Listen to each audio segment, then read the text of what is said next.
wanazitengeneza. Sasa naweza kumkaribisha mchezaji George Makanga aje kuzungumza nasi kama mchezaji sasa ikoje kuelekea mchezo wa kesho. Karibu sana. Asante. Tumsifu Yesu Kristo.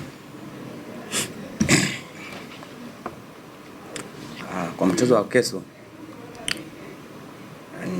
kwa maelekezo ya uwanjani ya walimu wetu na jinsi wapinzani walivyo, kwa hiyo tumepokea maelekezo kutokana na ukubwa wa mechi. Kwa hiyo tutaingia uwanjani kwa kuheshimu wapinzani, kwa kufuata maelekezo ya mazoezini, na imani mechi itakuwa nzuri. Swali kwa mchezaji kuelekea mchezo wa kesho. Karibu. Mara nyingi kwenye game kubwa kama hizi unakuta frustration kwa labda ni kubwa zaidi dakika kwanza mpaka dakika 80, lakini baada ya hapo unashangaa timu imeswitch. Kwa nini inakuwaje sasa kama wachezaji maana ndio ambao wanahakikisha mkazi wa mwalimu itakuwaje kwenye huo mchezo ndipo kama patatokea matatizo kama haya namna huwa anashindwa ku maintain kile ambacho amekianza dakika kwanza mpaka dakika 90? Yaani kikubwa hapo hivi kuanzia mwanzo wa mchezo mpaka mwisho, yani ni kwa tu umakini kwa kucheza kwa kuheshimu ndio mpinzani, na imani mambo tutakaa tu vizuri. Swala pili kwa mchezaji.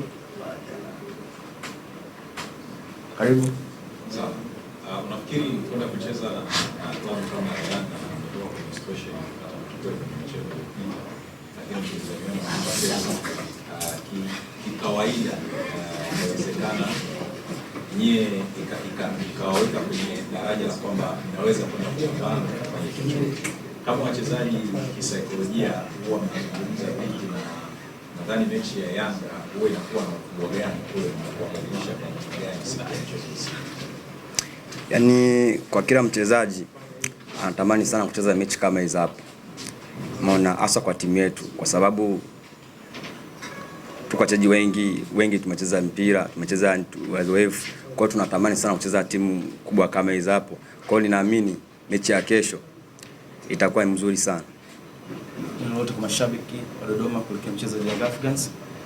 Yaani kikubwa hapo ni support ya mashabiki, wasitoke kutufuatilia, kutupatia moyo, maana imani kesho tutafanya vizuri zaidi. Shukrani sana George. Shukrani. Kila laheri.